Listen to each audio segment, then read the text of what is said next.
Peace and blessings. It's Khalid here with another installment of Lessons Learned.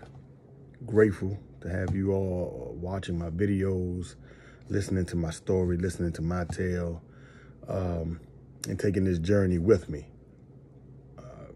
Grateful for it. I appreciate it. And I ask that you remain with me during this journey, this lesson.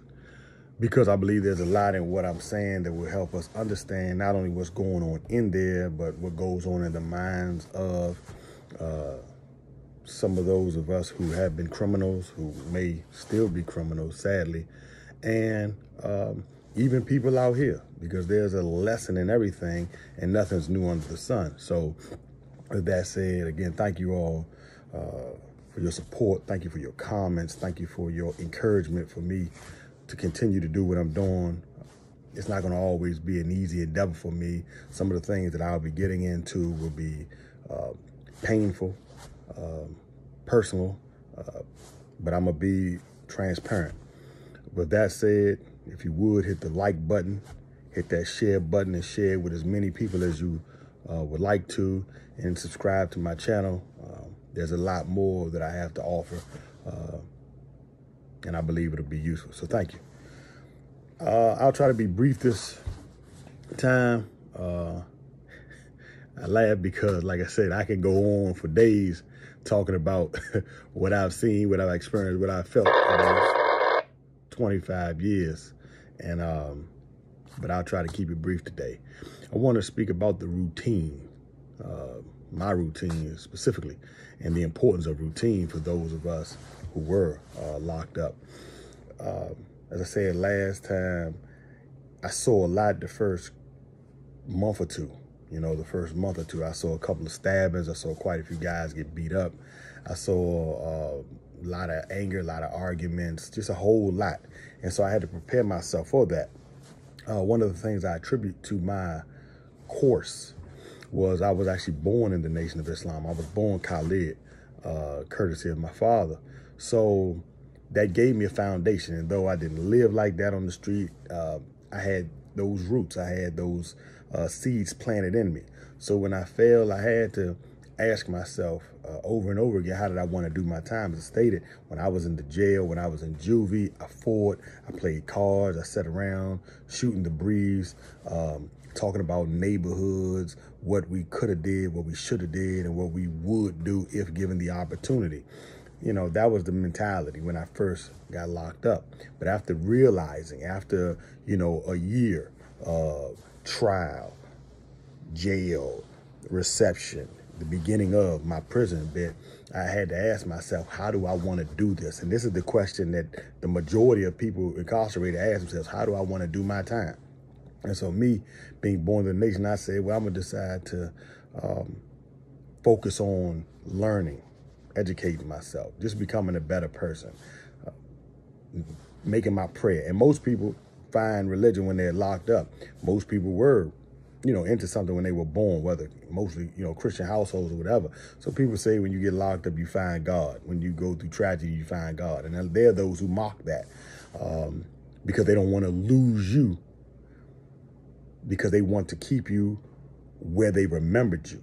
You know, you drinking every day with your mob, you turn around and say, I don't want to drink no more. They're going to feel like they lost a partner, a drinking partner, someone to contribute to the drink. So they're going to mock you. They're going to joke you. They're going to ask you what you doing and why you changing up. The truth is you're just striving to do and be better. And as opposed to encouraging one another to do that, we have a tendency to throw daggers and try to find a way to pull you back to where we're comfortable, as opposed to pushing you to where you're better. You're more comfortable. And then you can pull us. That's not, you know, that's not how we are. That's not how we're raised, sadly, the majority of us. And so I had to find a routine.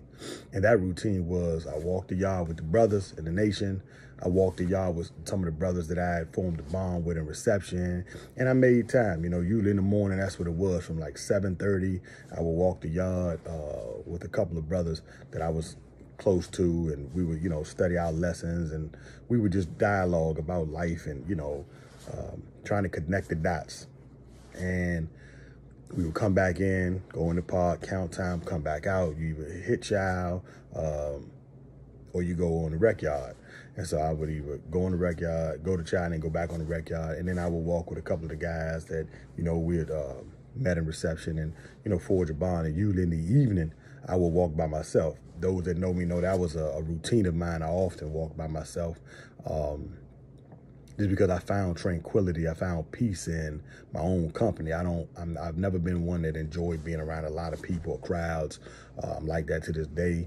And I walked alone a lot just because I chose to do that. That's how I get my thoughts, balanced, or I find my peace, etc. So I did that. Earned my GED early on. I read a whole lot. You form a workout routine. And things went like that for a while. And then there were guys I would sit around and watch who also came through reception with me, or guys who had already been doing time, and I would watch. They would sit on the benches on the rec yard, or they would just sit in the pods, and they were still playing cards. I mean, these guys were 17, 20, 25, 30, 35, and they were just playing cards all day, still talking to guys, their peers, about neighborhoods, about streets, about drugs, about what they did. And it used to kind of throw me off. And some of these guys, as time went on, I found were illiterate. And so I was grateful for my routine, because what it did was it gave me structure. It allowed me to pass my days, not just pass them, but to gain something at the end of the day. I started reading the dictionary. I wanted to learn different words. I hated sounding ignorant, especially when I was up against people or listening to people who sounded mature, who sounded articulate, who sounded evolved. And I'm like, more refined. I'm like, do I sound like that using, slang all day?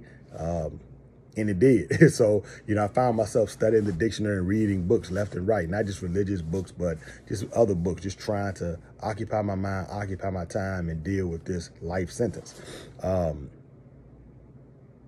And again, that was routine for me. And throughout my time, that routine benefited me, and it benefited a lot of guys.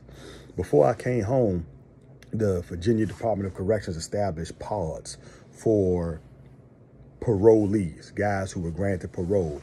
And most of the guys who were granted parole had done 20, 25, 30, 35, 40, 45 years in prison. And so there were 4 prisons, one pod in each prison designated for those returning home.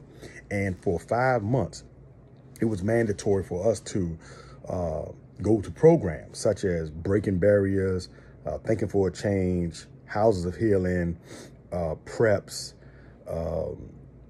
Victims Impact, and that's a phenomenal program, and other classes, other training, learning, seminars, learning how to tie neckties, learning how to be more articulate when you speak in front of crowds, learning how to work on computers, learning how to put together resumes. That was a very big and important one.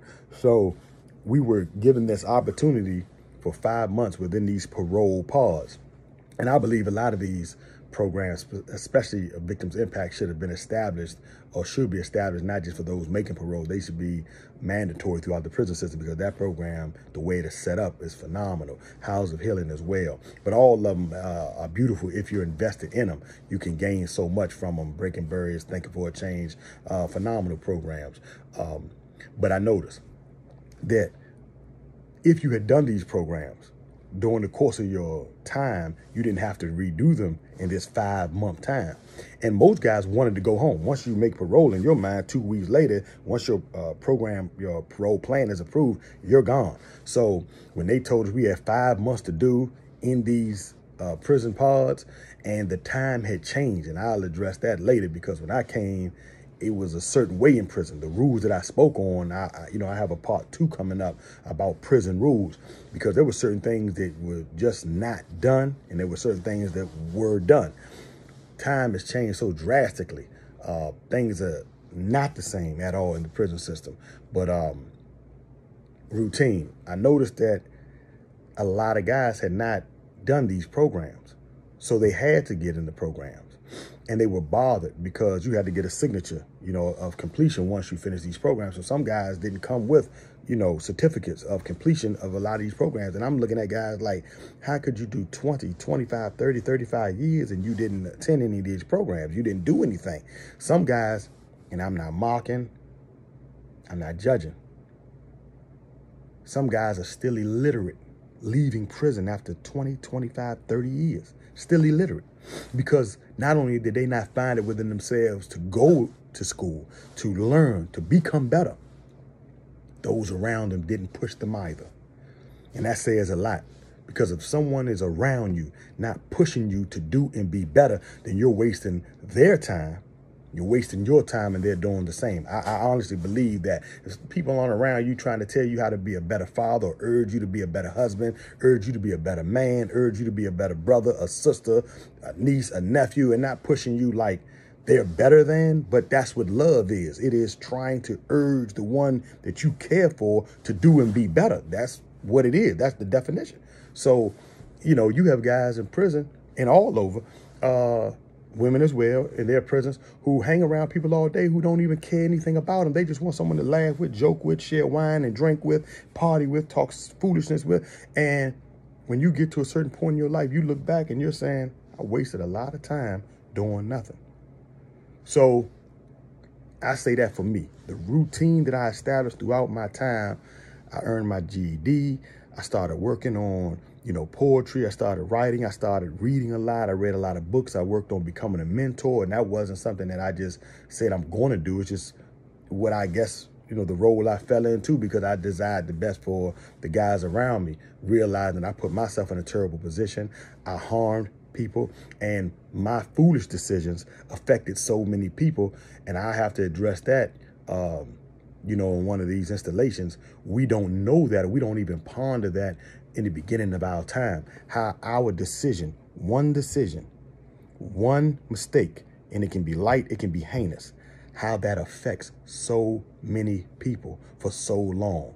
And so when that realization hits you, then that's like more than a gut punch. That's like a bruising, a battering, an assault on your own spirit.